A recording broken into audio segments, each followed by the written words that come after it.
It's always hard to turn the music down. I feel like we should just keep chilling. Hey, how you doing? Doing well.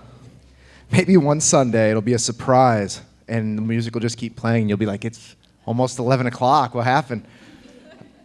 So, how's everybody doing this morning? Doing all right? Doing well? Awesome. Let's see. What was I doing here? Turning on some other things. So, we have a few things going on here that I should let you know about before we get dropped in and started here today. And before that, though, I just feel like it's been, I don't know, I'm just really grateful for a little space. I feel finally a little chill today. Yesterday was supposed to be, we take like a traditional kind of Sabbath, if you're familiar with that. So like Saturday, we really try to keep clear and just hang out as a family and such. And it was like one of those mornings where it's like it's chill, you're drinking coffee, you're kind of flipping through some books, it's super relaxing, and then you go outside and deal with all the dummies, you know? And it was just like utter chaos. It was everything. It was like busy traffic, and then just like we went to some other place, and then it started raining, and then we go somewhere else, and it's just like chaos inside, and you're like dodging people, and then you're driving home, and everybody's driving like an idiot. And Lindsay just kept saying, I just keep coming back to like inside, like grounding out, you know? And I'm like, I'm glad that's great for you right now. But for me, like I'm seeing other people cut them off and I'm honking at them for the other person. Have you ever been there? Where you're like making sure, and then they're honking at me because I'm honking at them. I wasn't even involved. I just saw injustice happening. And, you know, it was one of those kind of days where you're just trying to like not, you know, verbally annihilate people, you know what I mean? I told Lindsay, I'm like, I really have to be better about this because I'm just, you know, if I'm truthful, it's like, yeah, at least I'm mindful about it, because if not, I'm just like, gosh, I just find ways to tear people up, and that's not good. So I'm working on that if you guys can help keep me accountable, things of that nature. So nonetheless, it's been chaotic yesterday, randomly, throughout the whole day, things come up. But this morning I feel like is very relaxed, very chill, still got the overcast vibes, and yeah, feels good. So, a couple announcements before we get started in here today. Actually, we got a bunch of stuff, but we'll hopefully keep it somewhat entertaining and enjoyable. First thing that we have going on is, you know, let me look at my notes, because then I'm going to mess it up. Let's see. Oh, yes. See, I would have forgot, Rich. Okay, baptisms are happening on June 8th.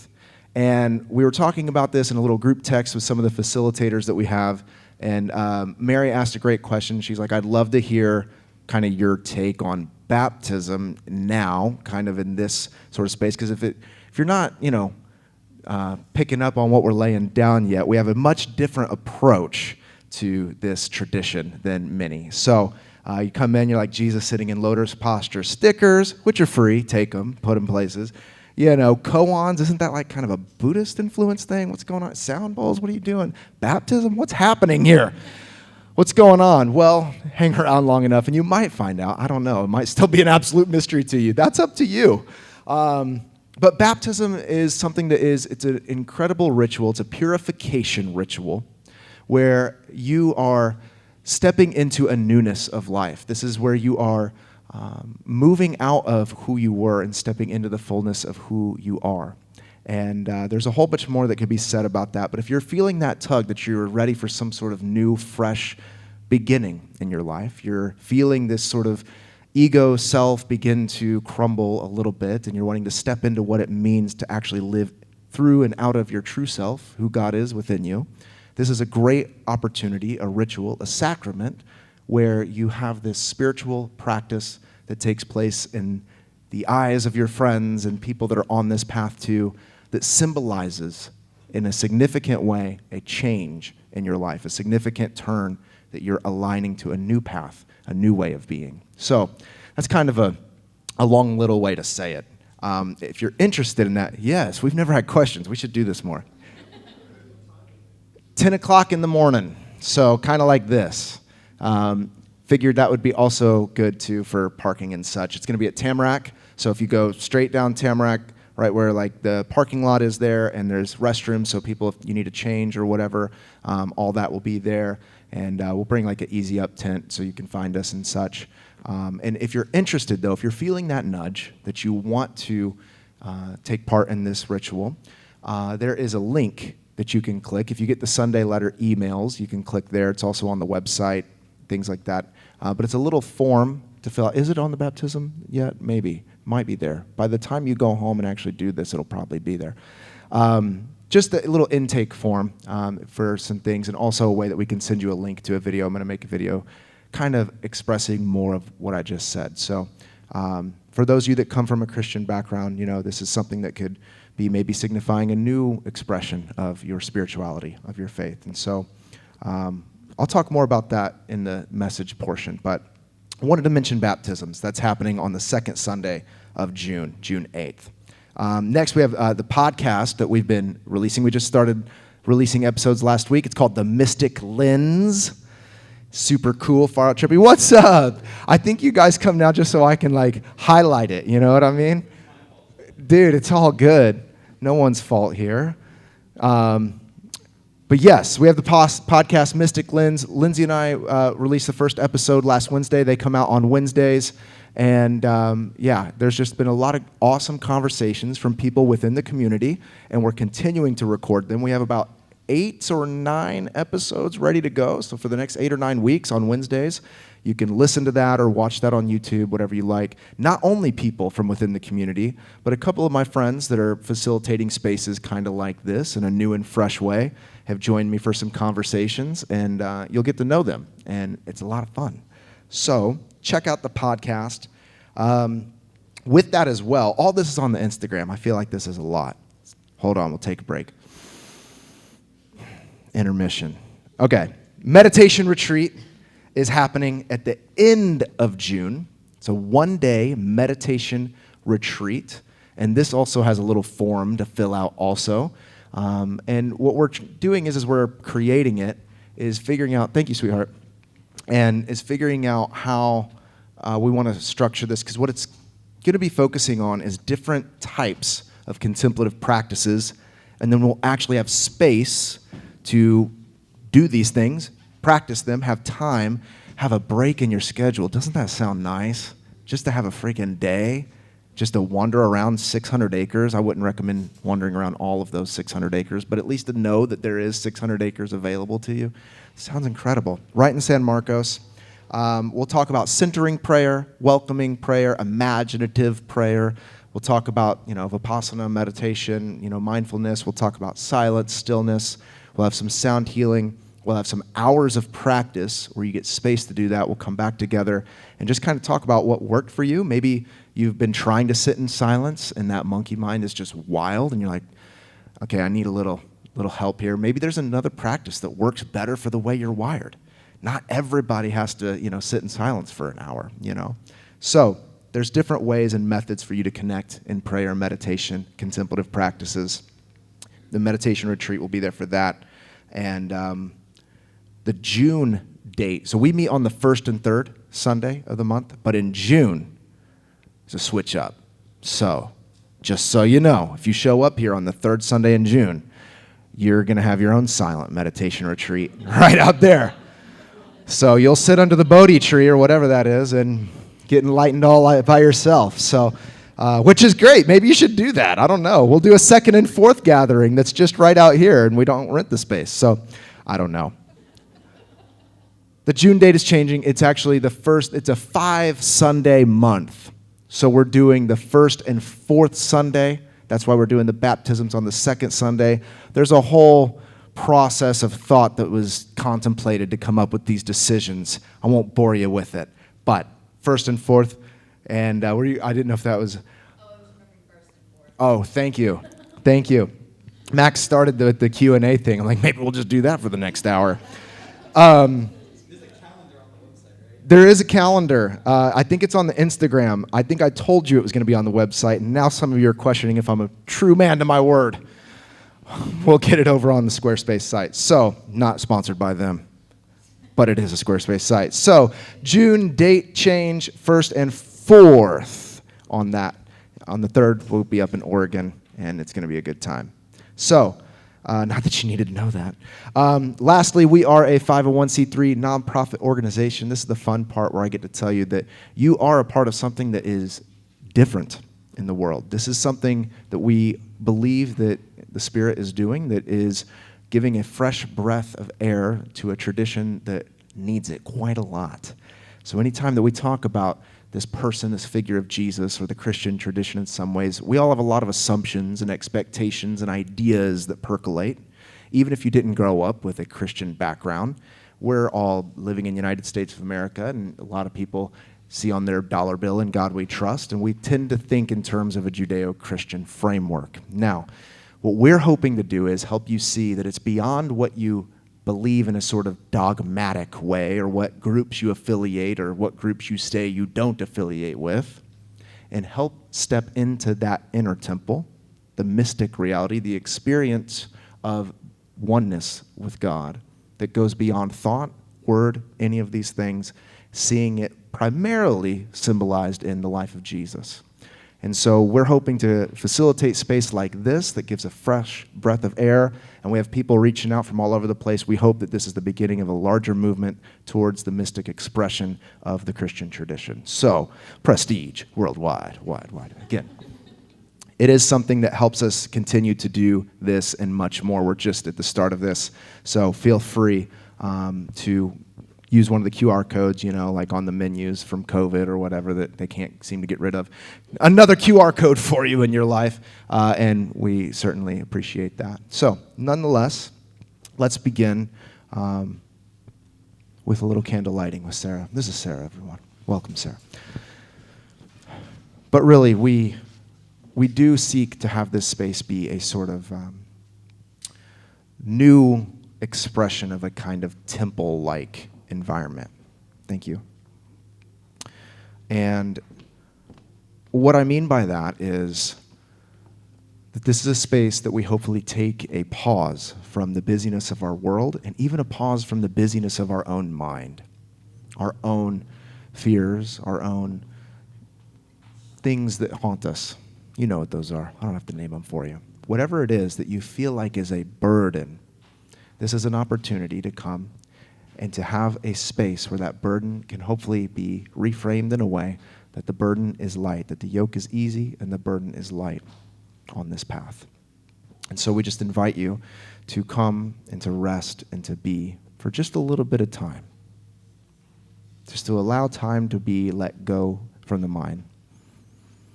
And so in this space we set the light above, symbolizing the light from above where Christ is seated. We set our mind above where Christ is seated. We ask for the vantage point of the divine to come into our life, into our awareness. At the image of an altar, we allow our mind to be given as an offering over to a higher realm. We invite the consciousness from above. We invite God into our being, into our midst, that we would be encouraged, that we would have new perspectives and paradigms,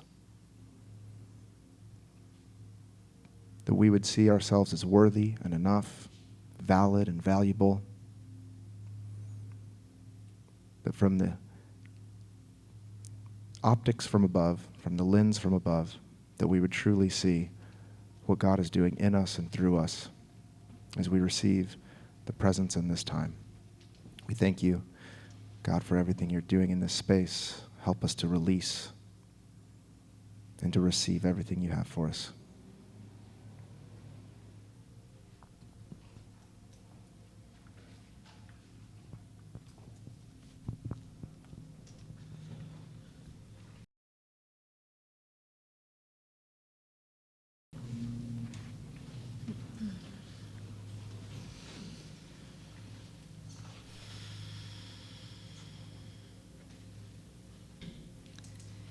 If your eyes are not already closed, I'll invite you now to close them down.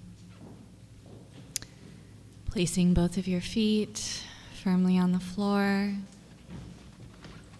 your hands on your lap, palms facing upward if that feels good. A posture of receiving, openness. And just begin to deepen your breath, arriving here in this time of stillness, time to connect within.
Bringing your awareness to the crown of your head.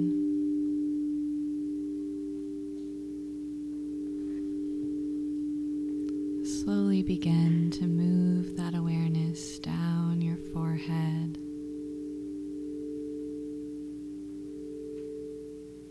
down your cheeks, your jaw, allowing your breath to soften each area it passes.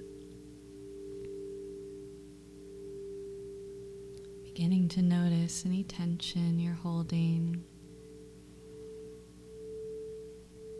and what you brought here today.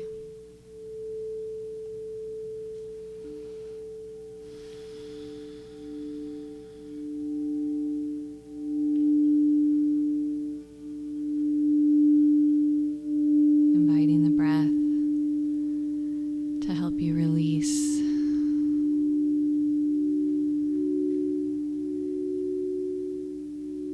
anything you're holding on to, blocking you from a connection deep within.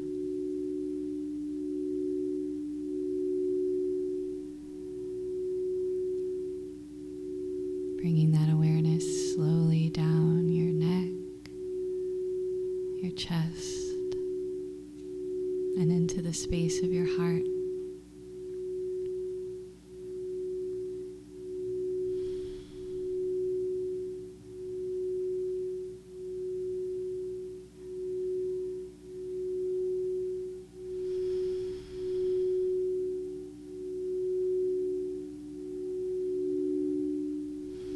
What have you been carrying that feels too heavy?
Bringing that awareness slowly down your torso.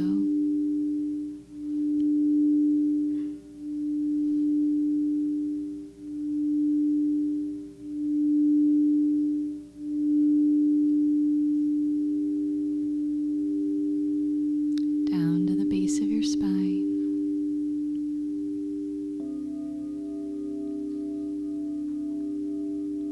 Over your hips.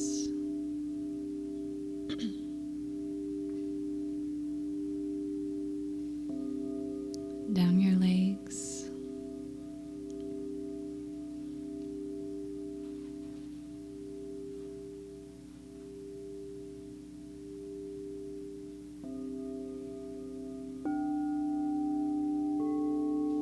And finally to your feet.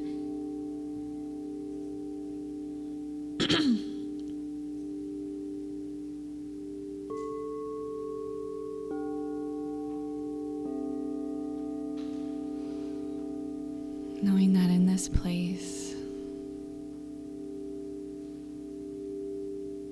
you don't have to carry it all alone.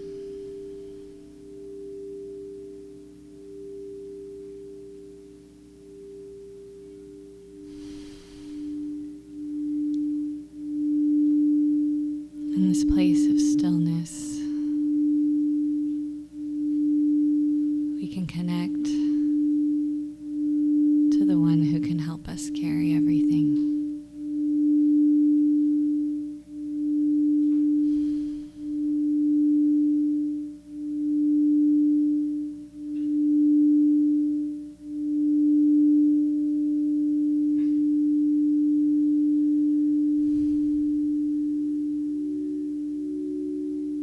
Who can help us break down the walls of who we think we need to be and show up as, and uncover who we were created to be and show up as.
Taking a final breath and connecting back into the space of the heart.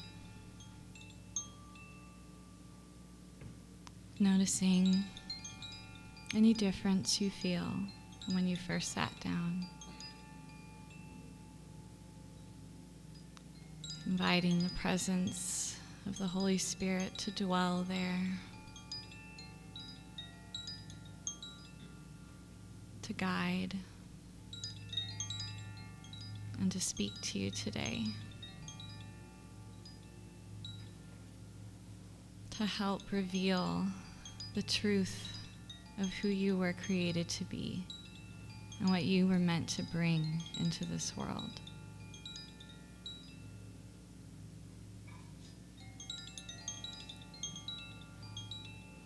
Dropping all postures that do not align with that truth and settling into the reality of your own uniqueness.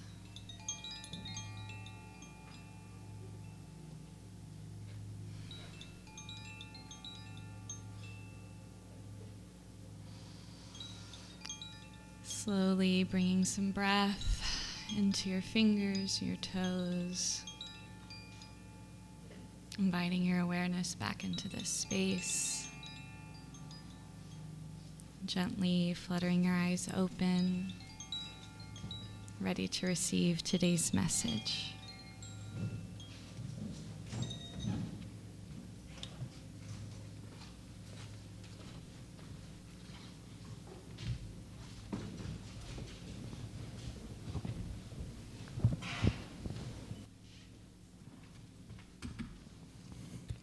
Thank you, Mary. Thank you, Mary. I'm not crying, you're crying.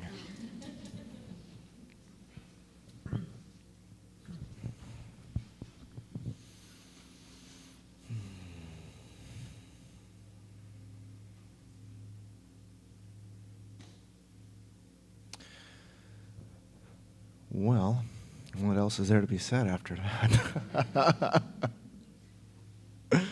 Oh, so good. Well, that joke's been done before. I was going to say see you next time. But so we have this little wooden box thing on the table back here that has suggestion cards or, for offering or whatever. And from time to time, people will drop things in there. And I was just looking to see where our pin is. So that's a way to never have to deal with feedback, right? Set the suggestion card out, but don't put a pin, It's like, yeah, tell us whatever you want. Get it off your chest, man. No pin. I'll throw one out there for later, because my encouragement is to use that and drop in things sometimes. Sometimes the suggestions are really great because they're just encouraging.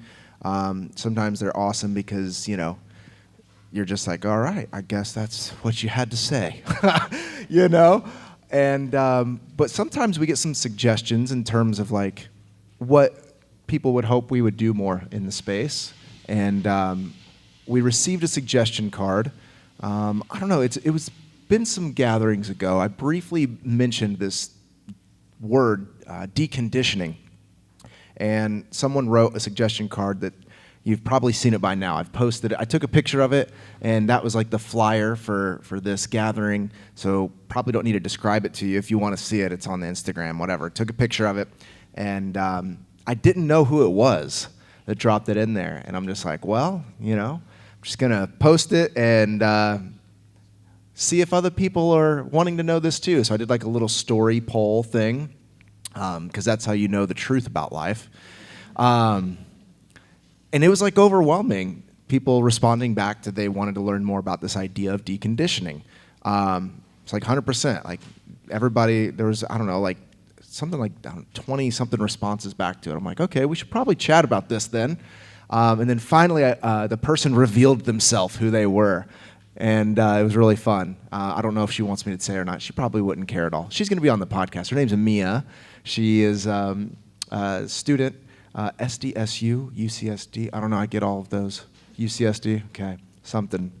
And she's just really excited about just this path, and it's really encouraging to me because she's someone who doesn't really grow up. She didn't have like a Christian formation or background, but she's very interested in learning more about things, and so she put that in there. We were kind of having some DM about just this process, and I'm like, let's just share a little bit more about it. And as I've been thinking about it some, I know that a lot of us come from different backgrounds, as I've said.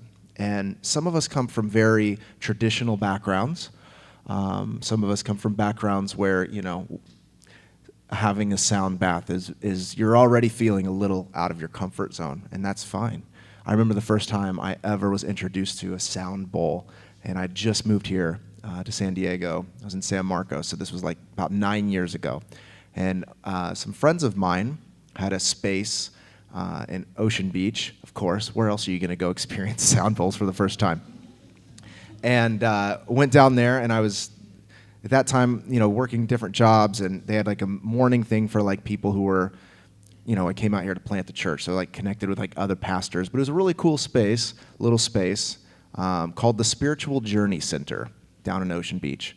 Luckily, well, not so luckily, but kind of luckily, they don't have that space anymore, but they gifted us that name, so we have that as a part of a DBA, if you didn't know. So, because I feel like there's something with that name, Spiritual Journey Center, that needs to be done in the future. But anyways, I was down there at the SJC one day before before work, and I remember hearing sound bowls for the first time, and he started to do the thing, and I was like, oh no, what's happening? I don't know, it smells sagey in here.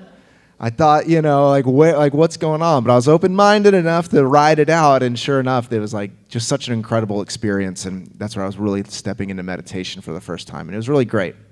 I say all that to say that I understand that if you're, come from some of these more, traditional backgrounds, some of these things might feel a little uncomfortable to you. They might be a little confronting to you. Some of you are like, I don't know what you're talking about. There are some of you that come into this space from a different door, more of the door of maybe spiritual circles. Maybe you are part of some other community, New Age, maybe influence background. Maybe there's just like, I don't know, you just stumbled across some Instagram reels that were kind of a little woo-woo, and you're like, I'm kind of into this, and find yourself in some way, shape, or form interested in this person of Jesus, and maybe or maybe not, you went into a church and started asking some questions, and like, we don't have those questions here, sorry. They didn't actually tell you that, but they kind of did, and you're like, where do I go to talk about this person in relationship to what's actually happening in my life? And you found this place this way. My point is, many of us come from different backgrounds, different traditions, different conditionings, different openness. But some of you may be on this path. This word of deconstruction might be a familiar word or term to you. For some of you, you're like, deconstruction, I don't know. I didn't know we were building anything in the first place. I don't see any tools. What are we taking apart? For others, you have been familiar with this path of deconstruction in the terms of like really looking at your faith, looking at what's been handed to you, given to you, and examining it for the first time for yourself. Really looking at different beliefs, different frameworks, different worldviews, and potentially taking them apart to understand, what was I really handed? What is this really? And whenever I was thinking about this process of deconditioning, I feel like you can't not then also talk about deconstruction for a moment. Deconstruction is really important, and I won't ask you to raise your hand because that might be the reason that you started venturing out in the first place, because church made you do weird things. But deconstruction is important because at least that's where I started. Things started to unravel for me that I was just handed, things that were just given to me. And I started to, allow my curious mind to wander a little bit. And some things, I talk about like the furniture of the mind started to get rearranged in this living room of the mind.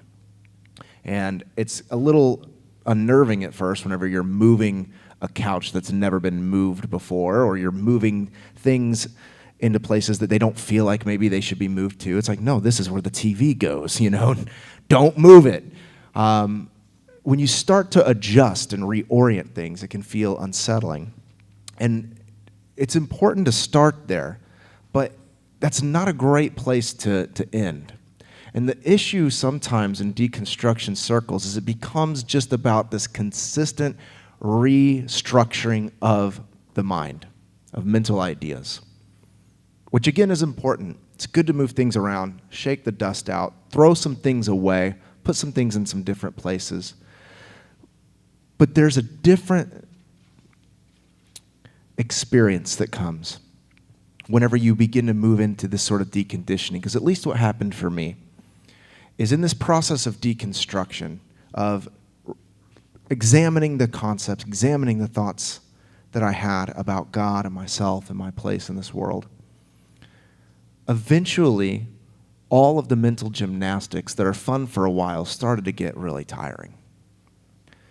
It's like, this was really great at first, but why do I even care to be shifting all of these thoughts and ideas and beliefs around in my head? What difference does it make? What sort of, eschatology I think is right? What difference does it make if, how I believe God saves me or doesn't, or, whatever? What difference does it make? And those sort of questions, whenever you start to get to the end of some of the conceptual things of the mind, now you start resting into the place of the heart and soul. And you're getting down to something that's much deeper than just understanding ideas and how those influence your life. I'm not saying they're not important. It's extremely important. I'm still grappling with different concepts and ideas, trying to see how they all fit together.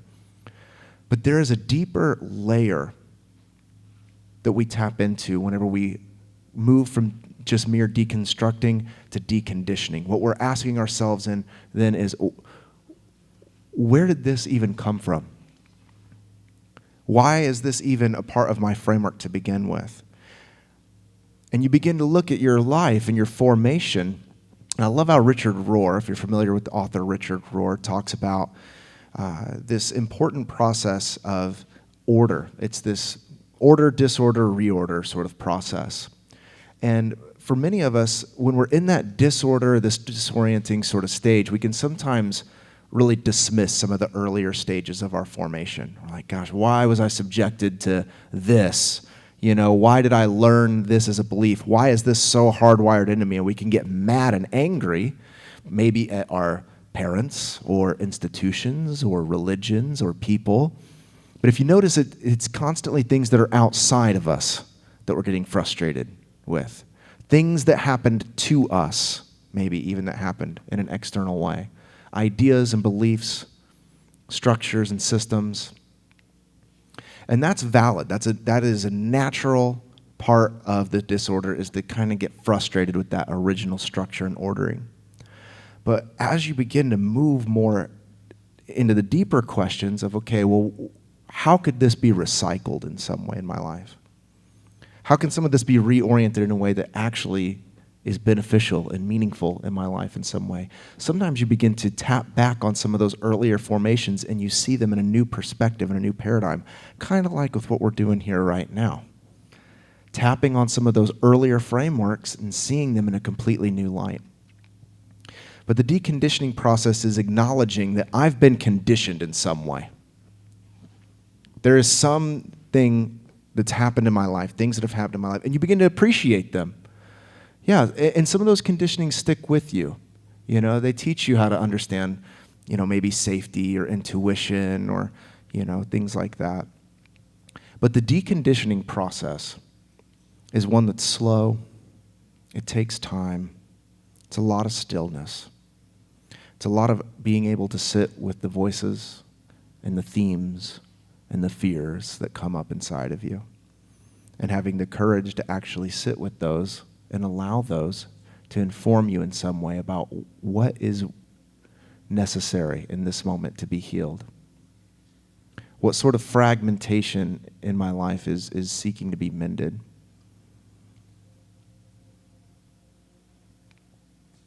It's acknowledging that there's something deeply true within each of us. And it's something that can be sorted out and mental concepts and ideas. It's a feeling. You can feel it.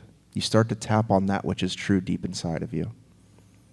It goes beyond any sort of tradition. It goes beyond any sort of religion.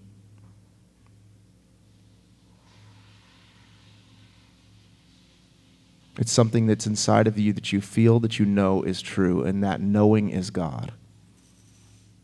And when you begin to acquaint yourself with the intimacy of God in your own being, you operate in a different way. It's a deconditioning in a way where it's not necessarily just getting rid of things. Deconstruction, deconditioning, you're purging, you're letting things go. Something different happens.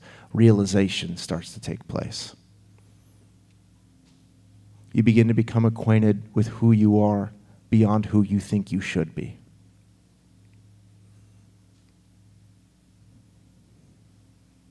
And Mary was just leading this, and she was talking about these walls coming down, and I felt it like a rushing wind down my back. I'm like, that's really what it's about, man. It's about allowing the walls to come down to the truth of who you really are. And it takes time and maturity to get to those places and points. And the people that have been a part of the conditioning in the earlier stages, they won't get it. They'll caution you that you're on a slippery slope, man. You're going down a wrong road. You know, we call those people heretics.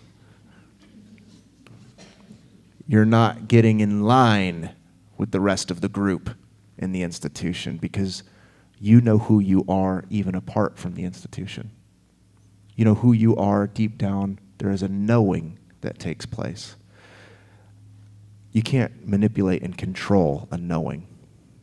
You can with a concept, you can with an idea, you can with an understanding of if you're in a group and who's out of the group and how to learn this very unique art of exclusion. You can do that. But deconditioning is the process of coming deeply into who you are in your most intimate individual self. It's realizing the spark of divinity that's within you. That God created you in his image and likeness and blessed you and gave you authority to be able to live out the fullness of who you are. And as that expresses, eventually there is a sort of transformation that does happen and take place. But it's an ongoing thing. You got to keep dropping down into the well. There's a well within you. There's a well of divinity that we have to keep coming back and returning to.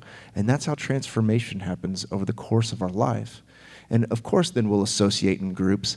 You know, the way that we have evolved, we tend to run in packs with people that are seemingly in a same sort of, species as us. And so that's what we're trying to facilitate here is like, yeah, if you are having this sort of realization and you enjoy this amazing figure of Christ and this tradition in a new way, yeah, like roll with us, but there's no like conversion needed. It's actually a realization more so than a conversion, a teaching to drop down into that place that you know that's truth in you. I can't give you anything you don't already have. No one can. But we can help each other get there. We're all just walking each other home, We can help each other get there down to the truth of who we are beneath the conditioned self. And so all of the stuff that we bring upon ourselves, all of and it comes in a lot of different ways. It begins to manifest itself if you follow it with curiosity and you don't judge it all the time, who you are and what God's doing in your life. It's incredible to see what naturally just takes shape, what naturally begins to form around you. You begin to realize what Paul meant, that it is no longer I who live, but Christ who lives in me.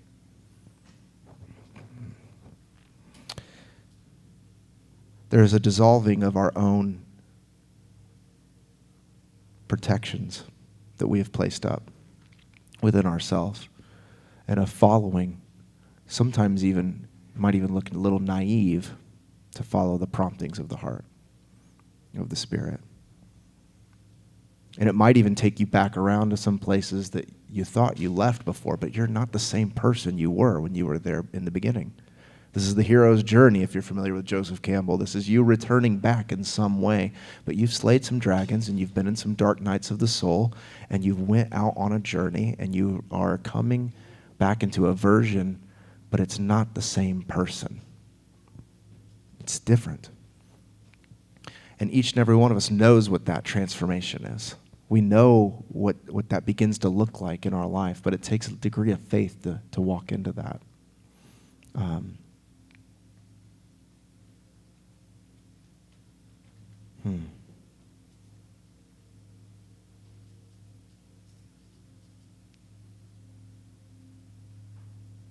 There's a lot of other things that could be said about this.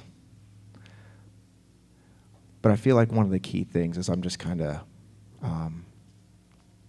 sensing, is whenever Mary mentioned that about the walls coming down, there's this verse that the Apostle Paul has about being ministers of reconciliation that bring down the walls of hostility. If you come from a Christian background, that might be a verse that's familiar to you. And what I want to invite you to in deconditioning is not yet just some more conditioning for you to be like, yeah, I agree with that. No, I don't agree with that. Yeah, that's a good idea. That's not a good idea. That preferring and avoiding mind. It doesn't have to be right now, but sometime this week I want to encourage you in some way, what are those walls of hostility within your own heart that are keeping you from the truth of who you know yourself to be? This isn't for everybody in here. It could be certain ones of it's landing. Some of you are like, I don't know what this guy's talking about. He's seemingly passionate, but I don't get it. Bad Google review and suggestion card. Stop being so emotional, man. Dramatic. But for some of you, that's true. There is a wall of hostility, and every time that you begin to rest down and you're trying to feel into who you are, you're trying to do that, but there is a mind block that's keeping you from resting down into the well of who you really are. Why is that hostility there? That's not a question of deconstruction.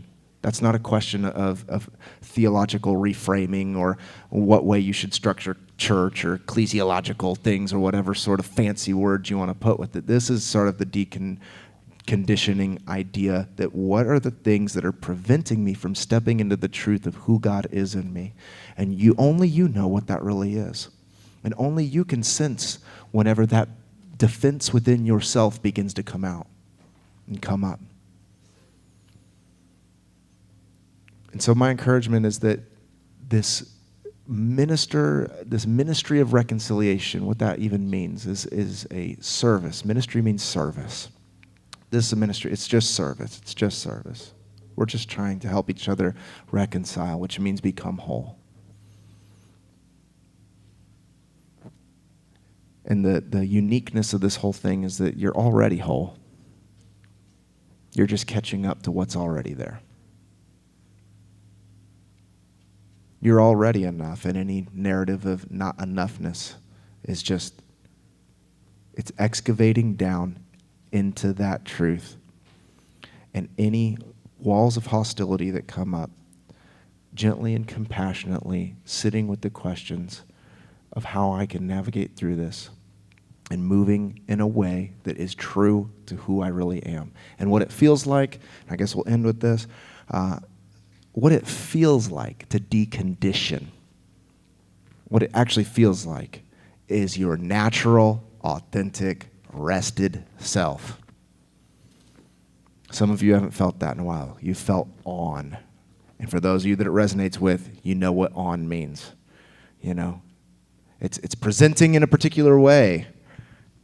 Right? Is it Gabriel? No, not Gabriel, right? Angel Gabriel here. It's presenting in a particular way and learning how to get deeper beneath that. It's about being comfortable in your own skin, understanding who God created you to be is exactly who you're supposed to be. So, that's what I was going to say, just really quick, I guess. A lot of this, I'll be straight with you. I totally had a different track in mind, and I've been following stream of consciousness, believing that it's resting in some of you in some ways, because I just happen to trust the Holy Spirit. Who'd have thought? A pastor wouldn't be preparing a TED Talk. We're trying to help each other come alive, live into the fullness of who we are. That's what we're doing here. Behind all the smoke screens and all that other stuff. We want to help each other live more embodied and in tune with who God is within us, not the propped up stuff, who we really are. So I've been following that. So, to caveat with the baptism thing, Jesus of Nazareth. Nazareth was a place, and there's a whole bunch that could be said about that, but it's an actual physical place, because back then, Christ is not Jesus' last name. I will never, ever stop saying that. Christ is not Jesus' last name, and his social security number is not 777. I'm just saying. So, Jesus of Nazareth wanders around. The lost years of Jesus, we don't really know what Jesus was doing before 30 years old. We don't really know. Some of my yogi friends, I love the SRF people, they're like, he was in India. I'm like, great, but how does that match up with the people that say he was in the Himalayas, and then he was somehow over with like droid people, and I'm like, I don't know. I don't even try to know anymore. It's like, I don't get it. Maybe he was on the Silk Road, who knows? I don't know. Again, you get to a point, it doesn't matter. What difference does it make if it doesn't actually transform me in some way? It's like, cool, so what? So he had all of this understanding of who he was as a person, Jesus of Nazareth. And the mark of his ministry, which that word just means service, the mark of when he stepped into the fullness of his service is when he was baptized. And whenever he was baptized, as legend has it, that the Spirit descended on him. A dove descended on him, and this voice from heaven opened up, says, "This is my Son, in whom I am well pleased. Listen to him." And I know it happened literally, right? Because everybody then believed it. I'm being sarcastic.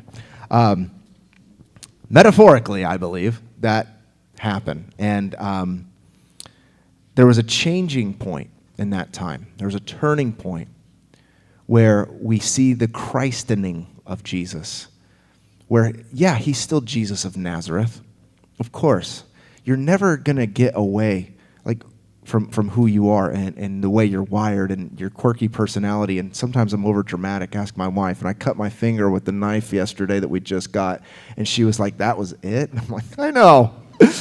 You're going to be you, your personality. It's okay. It's okay to be you. So whenever I was in this Buddhist monk phase, I'm like, my personality cannot exist anymore. And I was really cold and dry. And Lindsay's like, give it up, man. So then you just got to be who you are. And it's like, yeah, I'm the quirky person that I am. It's fine. It's fine. I learned to accept my cringe. Learning. But there's this marked moment in time in Jesus' baptism where he goes from Jesus of Nazareth to Jesus Christ. And in our life as well, people still refer to him. They still know him as that. His mom still comes to him whenever he's having a gathering. And she's like calling for Jesus. And they're like, "Jesus, your mom's here." And he's like, "I'm with my friends. Go away." No, the verse doesn't say that. It says that, about who are his mother and his brothers, but those who do the will of God. The point is there's seemingly a separation from who he once was and a stepping into the fullness of who he knows he was called to be, even at the expense of people around him, his own mom, not understanding. She thinks he's gone crazy. And not to say that you should be encouraged to go crazy, but I'm just saying that sometimes people are going to think you've gone mad. It's okay. You got to follow the voice from heaven that opens up and says, "This is my beloved," because that's who you really are. Who you really are is God's beloved.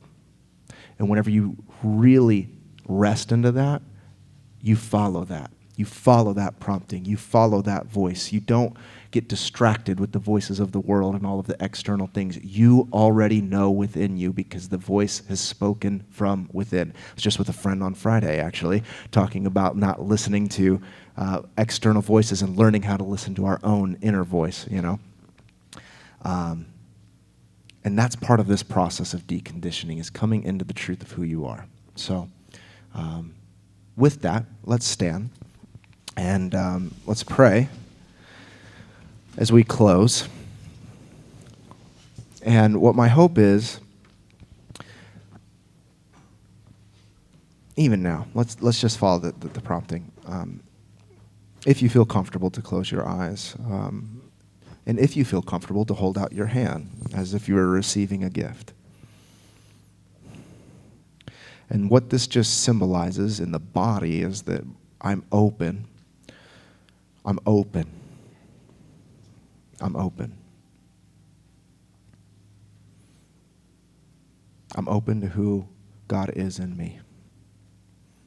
I'm open to stepping into those places over the walls of hostility that need to be brought down in my own heart. The symbol of receiving, the resting of the Spirit on our life. As the Spirit rested on Jesus at his baptism, we received the resting of the Spirit on our life, that the same Spirit that empowered Yeshua of Nazareth empowers us to live in that same way of union.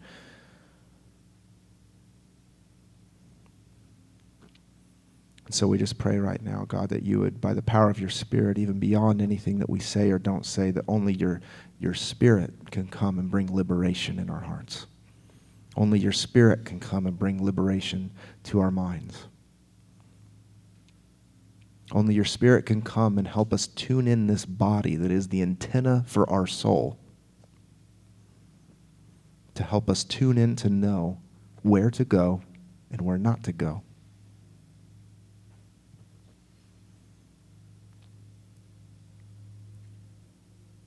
We ask that your kingdom would come and that your will would be done in our life as it is in your realm. That is here, that is now, that is closer than our very breath.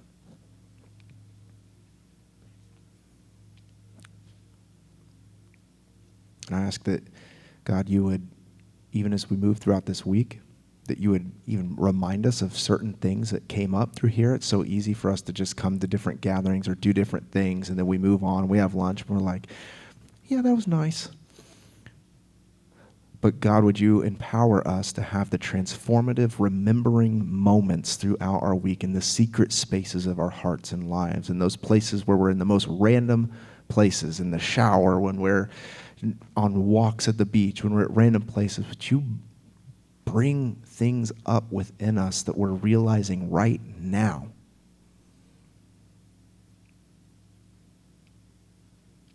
So that we can rest deeper into the wholeness and into the truth of who you are within us. So that we can take this incarnation with sincerity to follow everything that you have, all of the promptings that you have, God, for our life. All of our irritations and avoidances, help us to compassionately move beyond that so we can live into the fullness of divinity. Thank you for your presence and your goodness in our life. So be it. Amen. So sometimes I made a story yesterday, like, this is a really good Sunday for you guys to drop in, and then some of you did, and you're like, God, that was kind of deep. We're going to dismiss, I promise. People are like, here he goes. No, we're dismissed. Grab a sticker, say hello to a friend, and we'll see you back at the next gathering and then for baptisms. So have a wonderful week, friends. Say hello to someone, and you might be like finding your new best friend. Who knows? We'll see. Have a great week.